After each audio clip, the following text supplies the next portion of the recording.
You're listening to Her Brilliant Health Radio, episode number 19. She used to deliver babies, but now she delivers exceptional wellness for women. Welcome to Her Brilliant Health Radio, where holistic women's health expert and board-certified OBGYN Dr. Kieran Dunstan shares revolutionary insight from leading experts on what you need to know today to treat the root cause of disease, heal, and create the radiant health you've been searching for.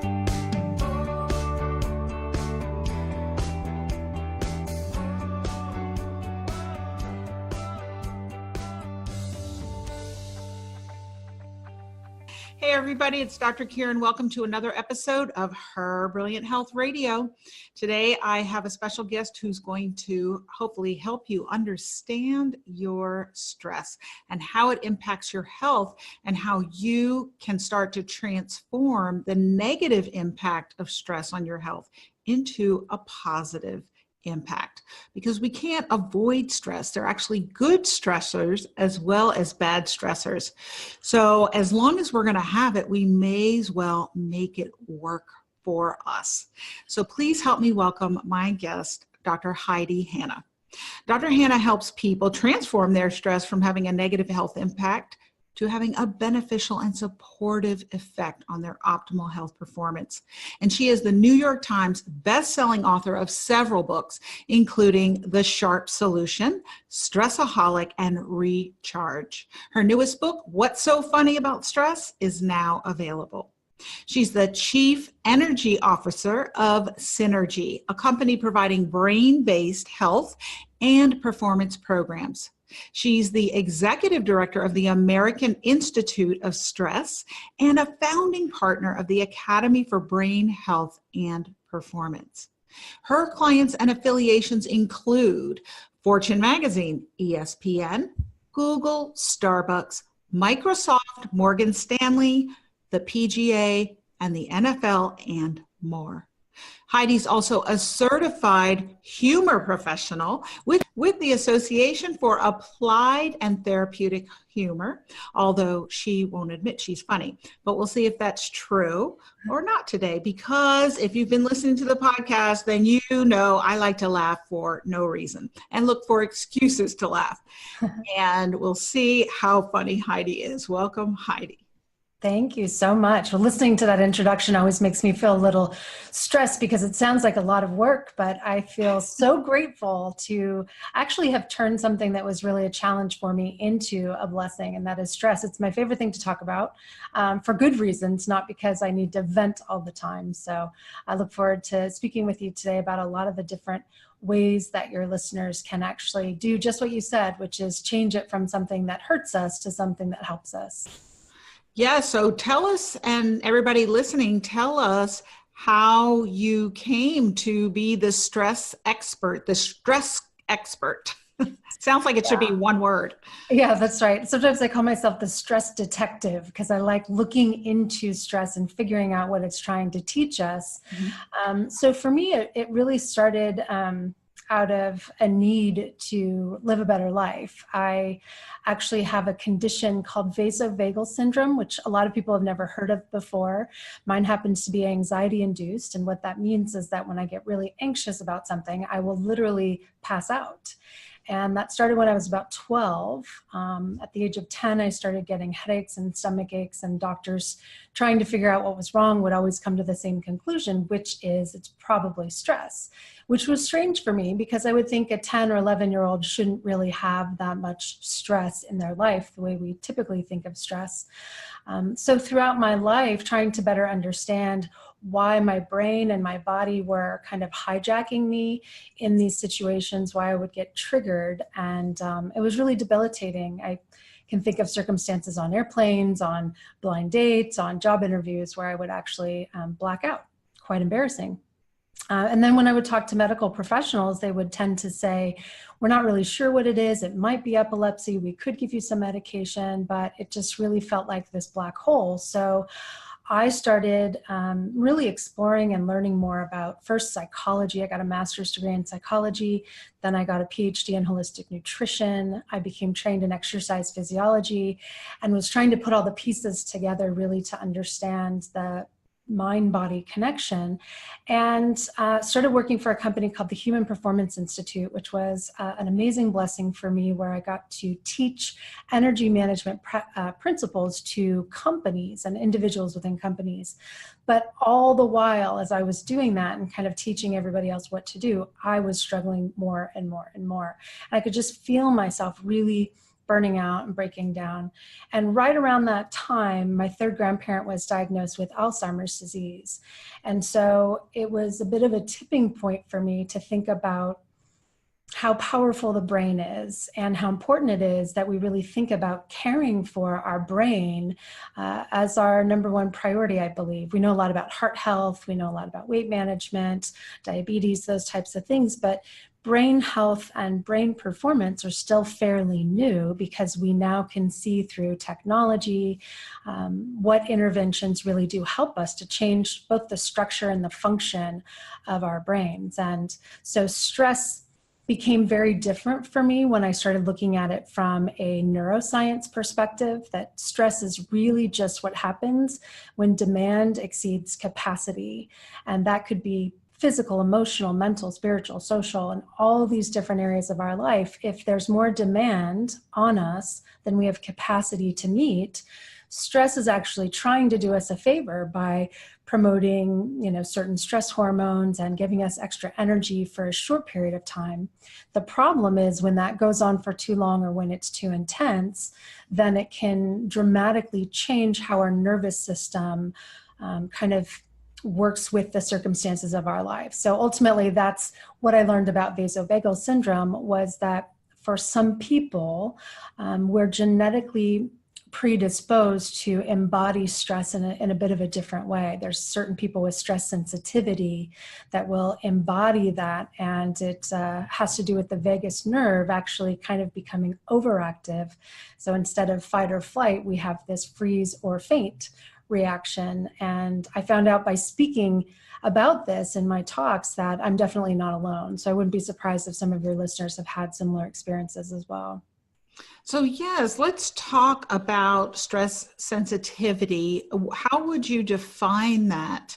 I think that a lot of people would say they're sensitive to stress, but by definition, when demand exceeds supply, isn't that a sensitive condition right there? So isn't everybody stress sensitive?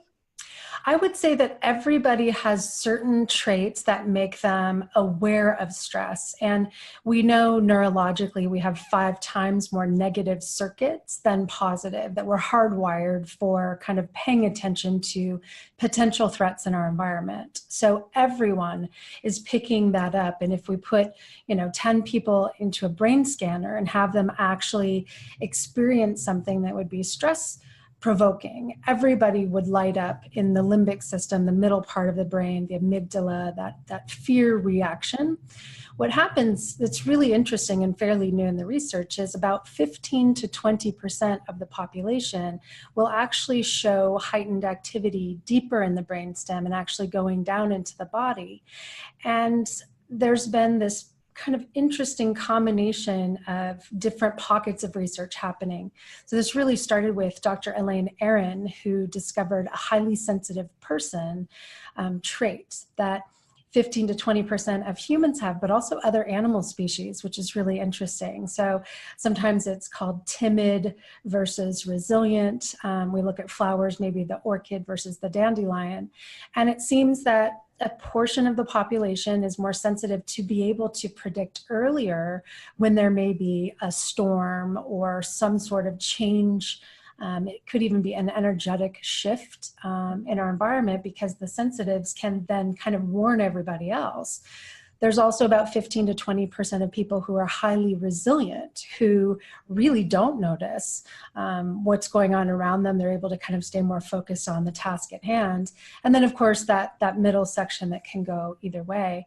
But for me, I think I've started to speak out more about stress sensitivity because a lot of people who are in helping professions have this natural intuition. They're more inclined to just kind of process things more deeply. They really have a greater amount of empathy and compassion. And so oftentimes they don't realize that they're being drawn to help all of these other people, but they put themselves last as far as their own self-care. And because stress is having a bigger toll on them from a physical perspective, they're usually the first to burn out or break down. There's also a higher risk of anxiety, depression, and even suicide with people who have sensitivity who aren't having healthy boundaries or aren't really nurturing themselves. And this can also, you can look back at early childhood experiences as well. People who are sensitive, born sensitive in a nurturing, supportive family environment, they tend to actually do better in life. People who are sensitive in a stressful family environment, and it doesn't have to be abusive, it can just be tense or anxious, they tend to have these higher rates of mental illness. Yes, and I've read that it's estimated that up to 97% of children are raised in homes that have some degree of stress, whether it's abuse or neglect or stress.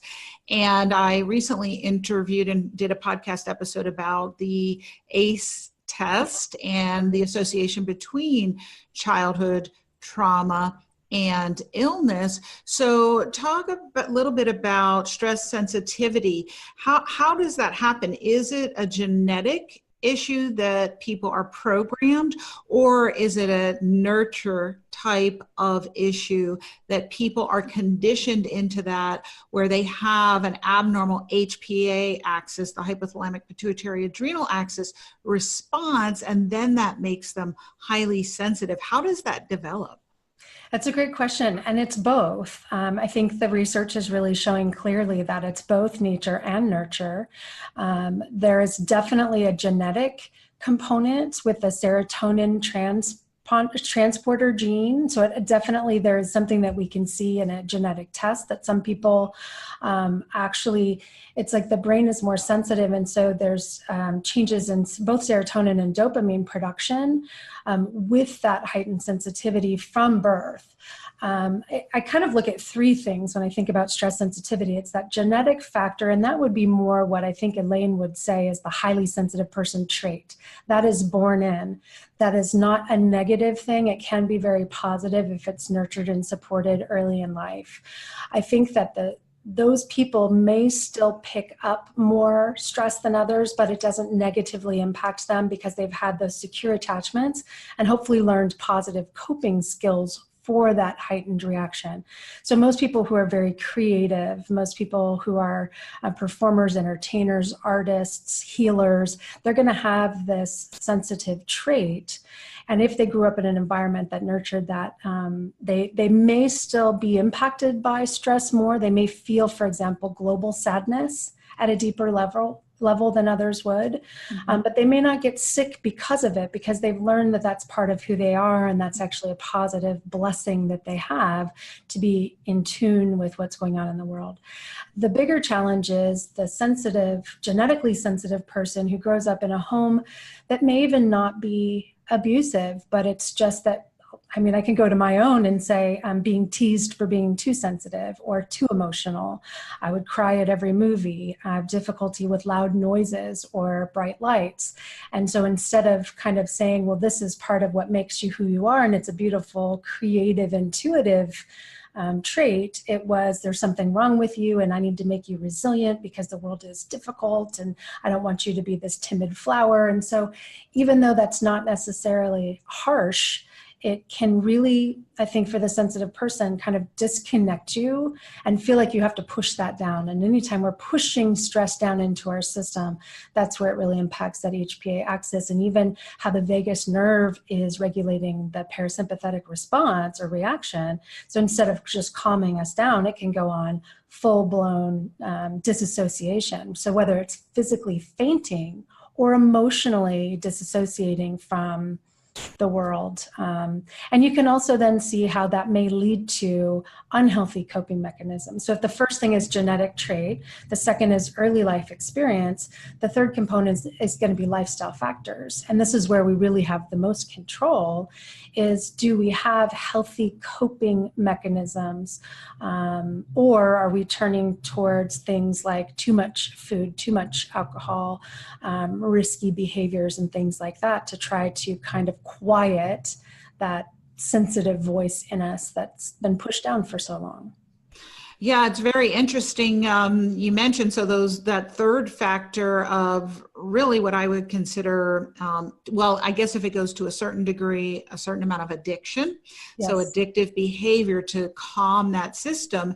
And I know another one of your interests is stress and weight loss resistance. Yeah. And a lot of the people I work with women at midlife mostly, although all ages, have weight issues. And they really fall in the category that you're describing of that HSP, highly sensitive person, caretakers who take care of other people. And a lot of times what they're doing is medicating with food. And Sure. So it's something that we have to address. And so can you talk a little bit about that? Mm-hmm. So again, I think there's two things happening there. One is that if we're not taking care of ourselves in other ways, that food is very comforting and it does change the chemistry in the brain. It will literally relax us. So just like any other drugs, I think that, carbohydrates and sugar in particular can really give us a high or give us some relief. And part of why I'm fascinated with this as well is that was my kind of drug of choice. So I struggled with my weight from a very early age and then got into really disordered eating behaviors for a long time. So I understand that can be an outlet. What amazed me is when I was actually doing my dissertation, I did my dissertation on weight management and stress management, because all of the experts that I would talk to about weight management would say the number one factor is really stress management. But everything you look at for weight management tends to be exercise or diet related. So no one was really digging into then, what does that mean and how important is it? Mm-hmm. And I believe just in the research that I've done that you could be actually eating the right things in the right time, but if your stress level is too high, you're totally changing the way that your digestive system is working. You're not absorbing the nutrients as effectively. So you could be eating the right food, but it's not even getting used by your body to repair the way that it should, that those nutrients should. So I think it's doing two things. An elevated cortisol or even a flatlined cortisol, which is the stress hormone, is going to need to pull some of the nutrients from the food to try to regulate basic needs that we have and not necessarily increase the endorphins in the brain, like serotonin and dopamine, that we need to feel good. So we tend to just go for more and more and more that way. So we do know that chronic stress will elevate appetite as well, just for part of the survival perspective. And I think what a lot of people do when they go on a diet, and I've certainly done this as well, is that they just don't eat at all. And so you really set yourself up from this like low metabolic state where your body's really conserving, and you may only have one meal a day, but your brain is really trying to latch on to that and store that away as fat. So I've even worked, unfortunately I've worked with a lot of thin fat people because they're thin on the outside, but their body's storing fat because they're in this elevated chronic stress state that's just kind of desperately holding on to that. So I think one of the most important things we can do, and I actually wrote a book called Relax Your Fat Off for this reason, is to train our brain to believe that we have everything that we need. And so then food becomes something that we can enjoy, and we can enjoy in moderation. We don't have to be so tightly controlled over it. But we eat mindfully and we eat with gratitude and appreciation, and we slow down. The Mediterranean diet, which has gotten a lot of positive research about it, I always tell people it's not just the food, it's how you eat. It's the pace that you take that food in, and the gratitude and the social component of eating, not just, pushing down feelings, which can happen so easily. Oh, I love what you said too. Did you say train our brain to believe that it has everything it needs? Yeah. I love that because in that way, you're kind of cultivating mindfulness and gratitude. And I believe that that's the creative force of the universe. And when you feel that satisfaction, that's a satisfied state, then it helps to balance your hormones. That's And right. they're all intertwined. So everybody listening, know that cortisol is the stress hormone, and it interacts with your insulin hormone, your thyroid hormone, your sex hormones, estrogen, progesterone, testosterone. So when you're stressed and it affects your cortisol, it's pulling all your other hormones out of balance. And that can manifest as female reproductive system problems like irregular periods, heavy periods, painful periods, skipped periods. Yeah. It can also unbalance your insulin and affect your blood sugar, and it can affect your thyroid. So your body will sometimes crave certain foods, particularly salt and sugar, to bring it into balance. So the cravings can be partly your body's desire to come into balance, but it's kind of a misguided way of doing it, as well as medicating what we're talking about. Yeah, and I'd like to add just one thing to that, because I think before we go too far into it, it's really helpful for people to understand that not all stress is equal, because a lot of times people will say, oh, stress is going to kill me, and now it's going to make me fat, and I have so much stress, and it feels really hopeless. Mm-hmm. I think it's really important to understand there's a dramatic difference between acute or short-term stress and chronic or long-term stress. And that when we wake up in the morning and we feel like we don't have enough time, money, resources, that mentality is what really hijacks us into the chronic stress state. So the little things that we do, like practicing gratitude, like journaling, like reading something inspirational, listening to music, meditation, there's all of these things we can do to build our capacity that can turn chronic stress into acute stress, because now we're taking action and we're doing something about it. And that's a really dramatic shift in the brain and how we perceive the circumstances of our life. So it's not about eliminating stress, but to really look at what is the type of stress, what is it trying to tell me that's out of balance, and what one imperfect action can I take to shift that in a more positive way. And as soon as you take an action, even if it's not perfect, you take an action, you're training your brain that you do have the capacity to cope. And it's just one little step after the other. So I use that a lot about training the brain, because I feel like your brain can be your friend or your frenemy. And it's just super important that you become the boss of your brain. Your brain is just constantly picking up all of these messages to make sure that you're safe. And the more you can send it from your soul, that I am safe, that I am grateful, that I am cared for, all of those types of things, the brain is going to lay back a little bit and let you do what you want to do. And so do you help people cultivate that with certain practices that you mentioned, meditation, journaling? Let's tell everybody some steps that they could take today if they're in that acute stress state and they're in that lack and limitation, not enough time, not enough money, not enough love. How can they really, what are some concrete steps that they could take to start shifting that? Sure. So I have what I call my stress mastery formula, and it's really simple, but just to pull all of this together, it has 3 steps. So the first one is to assess, the second is to appreciate, and the third is to adjust. And I think that all 3 are important and can be done very quickly. So this doesn't have to be a long, drawn out process. If you need it to be long and drawn out, we can do that too. But the assess is really to just check in with yourself and become more aware and ask the question, what is this here for? I believe that all of our stress experiences are here to serve us and to make us healthier and happier. If we ask that question, what is this here for? What is the positive that could come out of this? What is the lesson I need to learn in this? And sometimes it's not obvious right away. But I think as soon as we get curious about it, that actually decreases the hijack from it, if that makes sense. A curious brain is open and flexible to ask a question, not judging, not beating ourselves up, not feeling guilty or shameful. So it's just, what is this here to teach me? The second part of the appreciation is genuinely to appreciate that your brain and your body are bringing this to your attention. And that may sound a little silly or unimportant, but it's so critical, because as you mentioned, when we shift to gratitude, everything in our system changes and starts to get into better balance. So just being able to appreciate the experience, the moment, or even appreciate someone in our life who is helping us in that moment. I think gratitude and appreciation is like the special sauce for making the brain change. So we want to be able to do that. And then it comes to adjust. And adjust is just one small thing that we can do differently to try to build our capacity or reduce our demand. I believe the majority of the time reducing demand is tougher. So I like to start people by building capacity.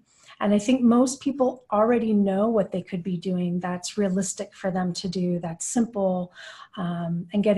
I always suggest getting a partner, a buddy, or someone that you can say, I'm going to recharge myself, and I'd love for you to work with this kind of process with me. So I always encourage people to just create a recharge toolkit.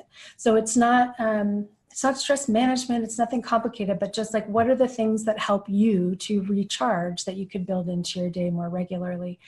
And I talk about 5 times during the day. I think the most important is right when you wake up and right before you go to bed. And in those time frames, I like to have one simple thing that you can do. I did mention several of them, like listening to a guided meditation, listening to music, having a recharge playlist. So when I'm really struggling with either anxiety or depression, I have a different song I'll listen to, and I'll just listen to it 3 times to kind of get myself going. What song? Well, I have different ones actually, depending on the time. It's funny. There's so many of them. It really depends on kind of the mood I'm in, but I'll tell you, there's a couple from a show I used to watch called Nashville that I really like. And ultimately for me, it's lyrics that are saying something about either not giving up or wanting to live a full life. I mean, there's so many great songs like that. I also really like India Ari. So I listen to some of her music, which is just really kind of calming and grounding for me. Mm-hmm. But, to have something that's that quick, I think that's part of it, is when you're experiencing stress, you don't want to have a list of things that you have to do to now try to minimize stress. So if it's just right there on your playlist, I also do, and I always have with me, aromatherapy, which especially for sensitive people is really powerful, to do some breathing exercises with aromatherapy that can actually help to balance brain function as well.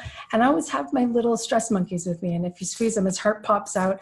And this is where I kind of bring, this one's a little deflated, but this is where, for me, I bring in a little bit of the humor component, because humor actually puts the brain into a more relaxed state. It reduces cortisol, it reduces inflammation in the body, and you don't have to tell a joke, you just have to find something funny. So for me, I always have little monkeys around me that I play with, and then I have a humor buddy who will send me funny things, and we kind of share those back and forth.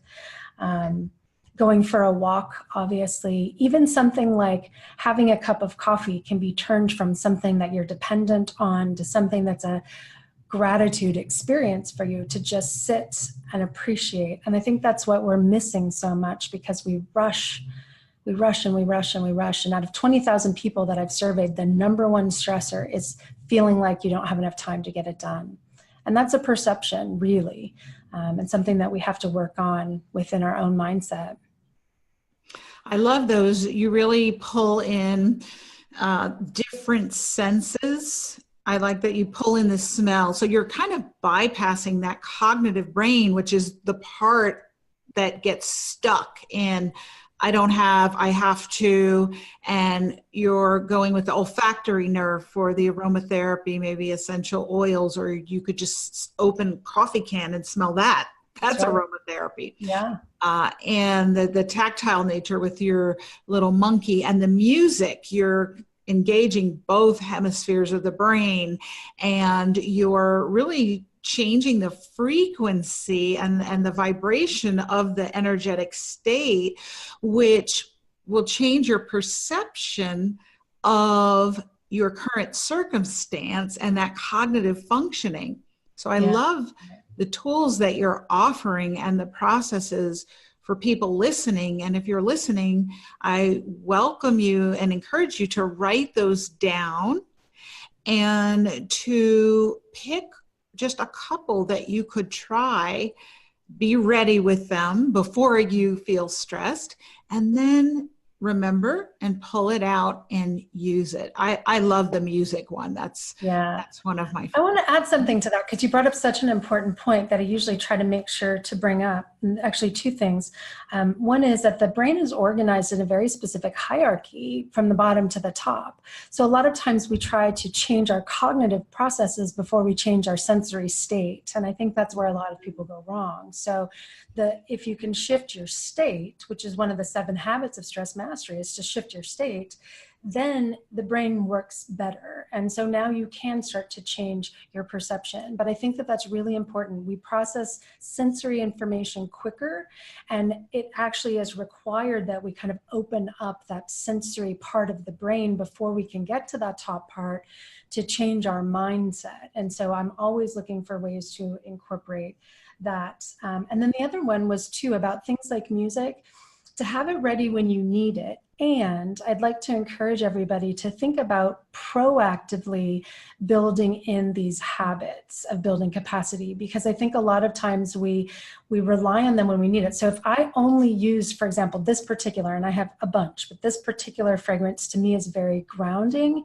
If I only use this when I need it, I'm not really solidifying the neural pathways in my brain to connect as well as I could. It doesn't mean it wouldn't work. But if I use this on a regular basis, then what happens is very quickly, when I practice proactively with breathing and gratitude and the aroma, then let's say I'm about to get on stage, and I'm always really nervous when I get on stage, even though I've done it for a long time. I can just take like 3 inhalations, and it's like the whole experience comes back to me.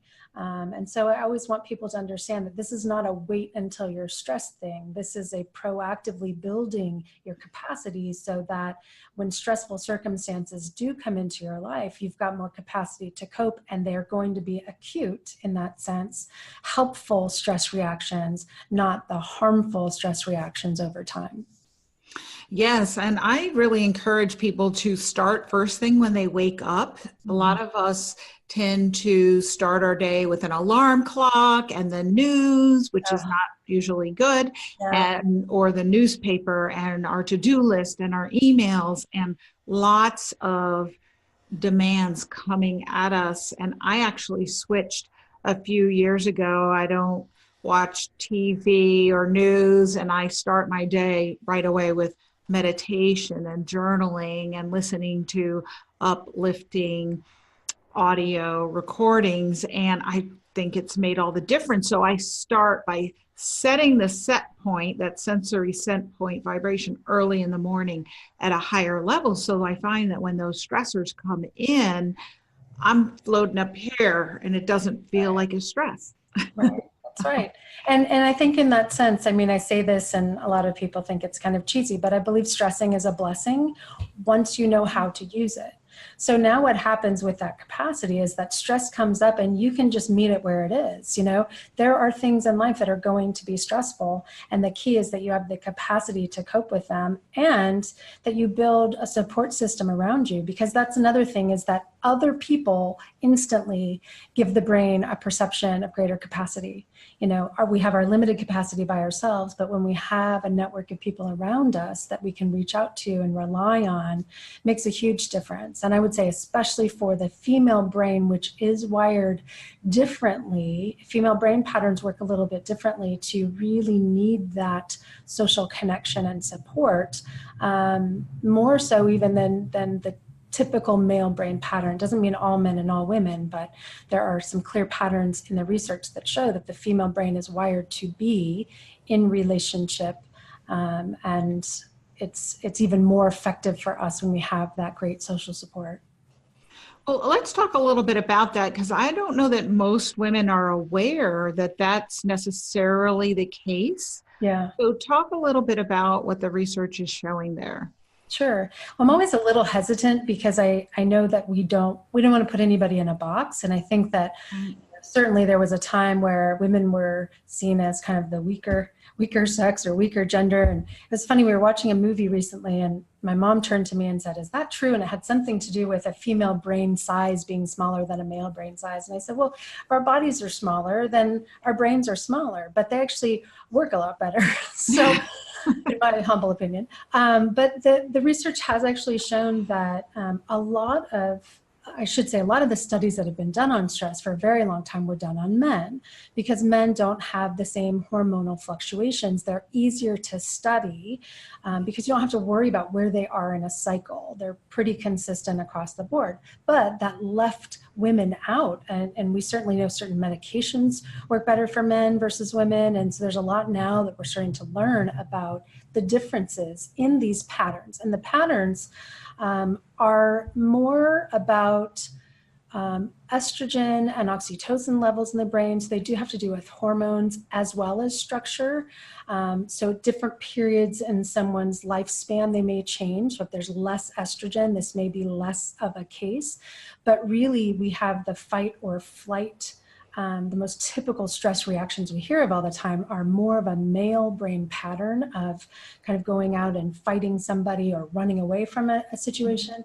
And the female brain pattern is called tend or befriend. And so because of the estrogen and oxytocin being a bonding chemical, when women experience stress, our first reaction is usually to take care of people or to create relationships so that we can work together to solve the problem.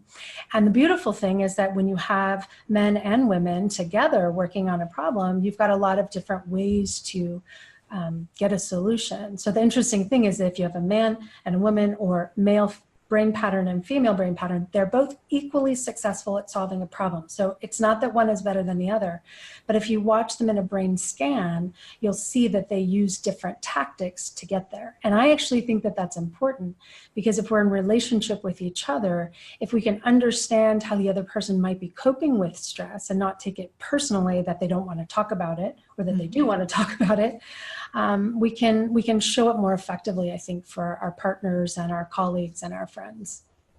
Yes, I agree that understanding biology and anatomy and physiology and how males and females are different can help interpersonal relationships, because we are wired differently. And I think that a lot of our miscommunication or difficulties in relationship often stem from that biology and physiological difference. So thank you for explaining that. And hopefully, if you're listening, you'll start maybe processing how the men in your life are, or maybe responding differently from you, and not take it personally, and really start to understand that they're wired differently, and finding ways to navigate that together.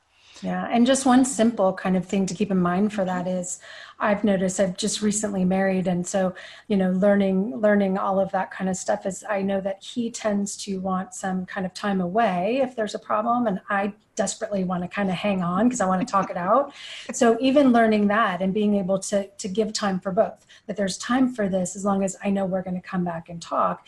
It sounds silly, but even with men making appointments to talk about something important rather than interrupting or sending these little messages that we think that they're going to pick up on, it's much better to just be more direct, because their brain is much more direct.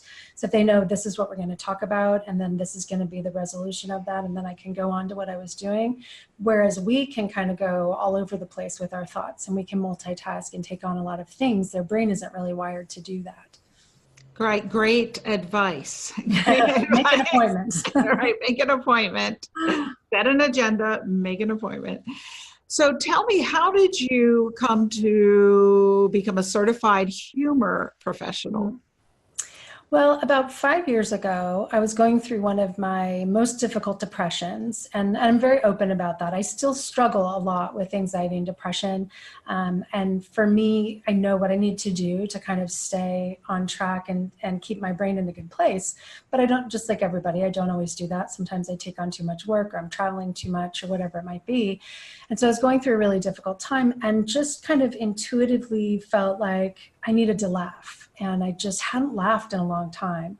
And so, as any good scientist would, I started doing research, like, why do I want to laugh? And why is laughing important? And so I found this group, the Association for Applied and Therapeutic Humor.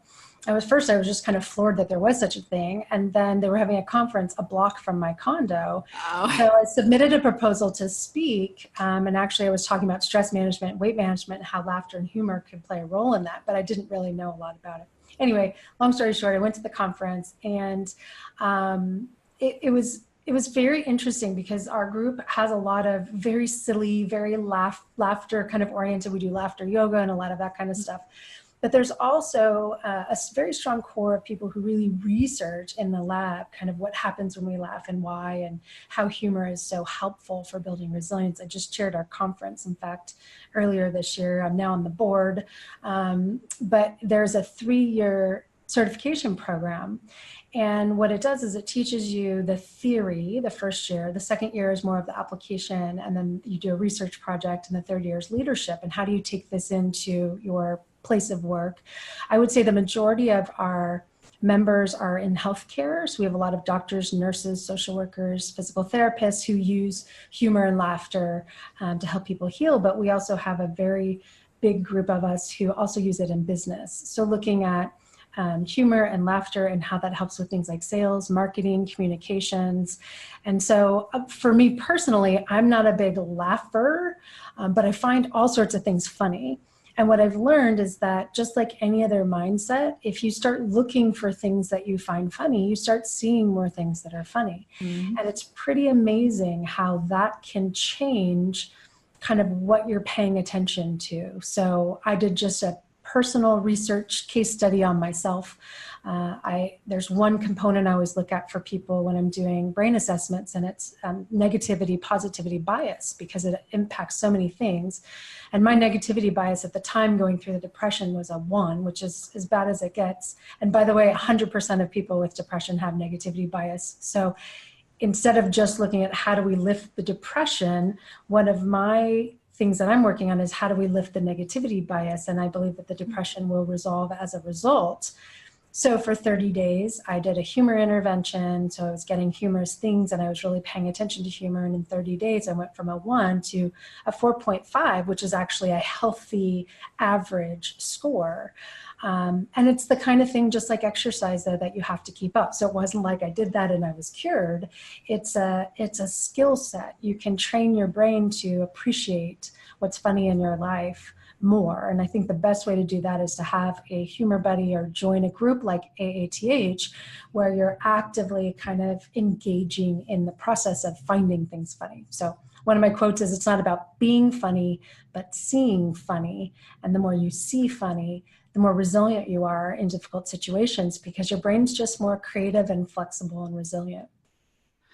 I love that. And I always look for things to laugh at. I love to laugh at myself and look at the irony and the humor in my life, in my behavior, in my relationships. So it's something that I innately kind of came by, and probably sometimes I worry people think that I laugh at things that aren't funny, but I find the humor in them. So why do you think, in your personal opinion, because you're obviously an expert on stress, you've personally dealt with depression and anxiety, as have I, as have many millions of women. Yeah.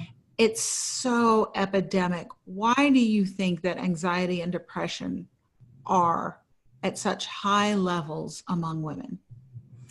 Well, I think there's a couple of things, especially with women. I think because our brains are wired differently, we are kind of set up to take on more of what's going on in the world. I think that honestly, if you're not somewhat depressed with what's happening with our world, I mean, there's just a lot of hurting people in our world. And I think that women were wired more for empathy. And so I think we feel that more deeply. It's hard to, unless you're living in a bubble, it's hard to not see people suffering today. So I think that we absorb some of that, whether it's conscious or not. Our non-conscious cues are that life is hard and people are hurting. And so I think that's a piece of it that's just helpful to be able to say, oh, okay, like it's okay for me to resonate with people's sadness. And that's an element that's probably contributing to how I feel. I think the other thing is that in a really positive way, women have more opportunity than ever.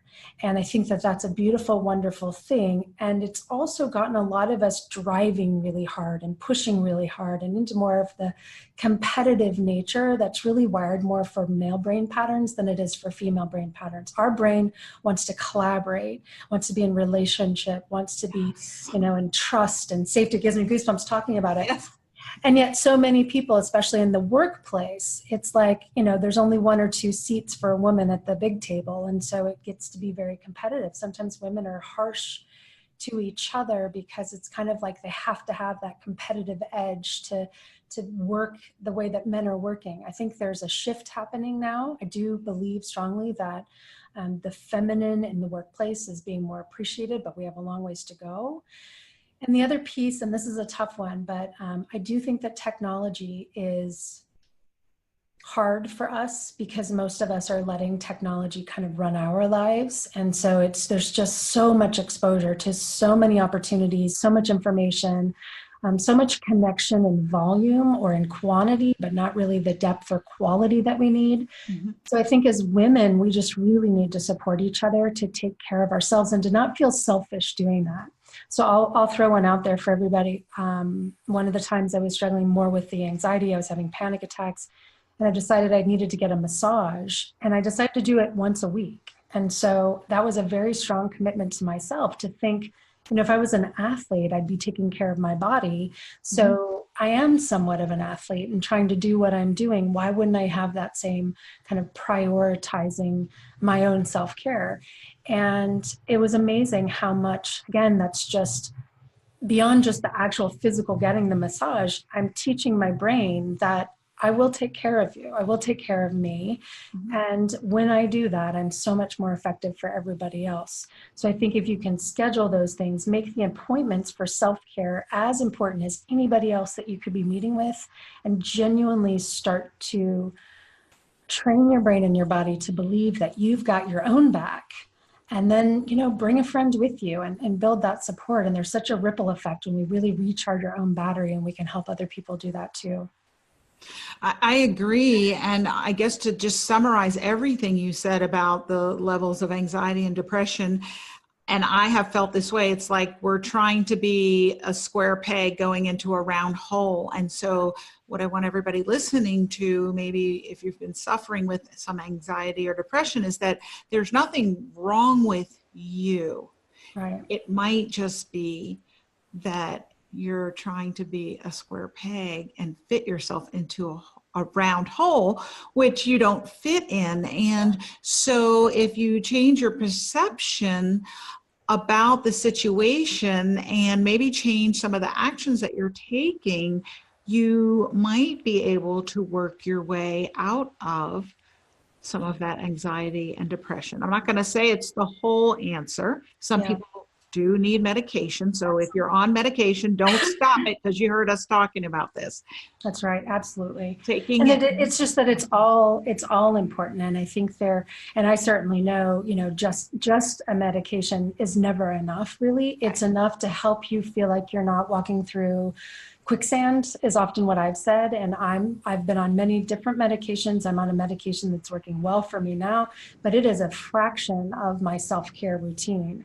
And I know for me, there's 3 things I have to do every day. I have to move. I've got to get physical exercise.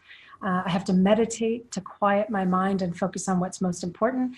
And I have to mirth, which is another word for humor. So I move, I meditate, and I mirth. And if I do all 3 of those successfully, I'm the boss of my brain. My soul is recharged. And then when thoughts come up that don't feel like they fit, they're not aligned, I can thank my brain for bringing that to my attention, and I can let it go. I don't get hijacked in that chronic stress state. I love that. Move, meditate, and mirth. That's right. I'm going to take that as I was going to ask you, leave people with 3 top actions to take today to help increase their stress resilience and improve their health, regardless of the stress level that they're having. Can we make that number 1? Absolutely. I love that. Absolutely. So have your kind of go-to, I guess, take action plans. I think that we really need to have a digital diet to get real clear on how much technology you are using, how reactive you are to it, because it will stimulate the nervous system, especially for people who are sensitive, for sure. This is something I'm working on going into next year, is a very clear, this is how much I can do. And that's tough because it means we have to be able to say no. And maybe that's the third one, is learning that it's okay to say no, or even my favorite is not yet. Because of that feeling that there's not enough time to get it all done, we do have to get more clear about, what are the big yeses that we're excited to say yes to, and what are the things that we can say not yet and not have to close the door, but maybe not try to put it all on our plate at one time. I love that. Yeah. Not yet, not right now, but how many ways can you say no gracefully? Many, many. And that means saying yes to yourself sometimes. Absolutely. Yeah.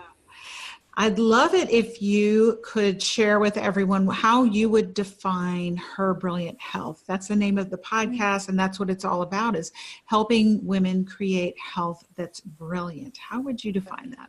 Wow. Well, with brilliant, I see light. And for me, in fact, one of the India Ari songs I love is I Am Light. I would suggest everybody listen to it. It's beautiful. It is a meditation to me. I listen to that song as meditation. So I think brilliant health is that soulful light that shines through us, and that comes from alignment with what's most important to us. And I think if we're constantly running and constantly rushing, the light goes away because we're in survival mode. I think that when we're truly aligned with what feeds us and what fuels us, and it shines through us, then we can have that ripple effect with other people.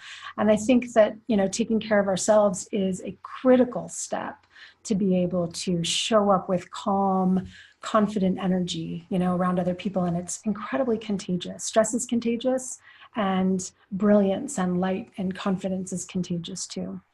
Oh, well, thank you so much for that. And you have brought so much light to us today. So thank you so much. Thank you. Thanks for having me.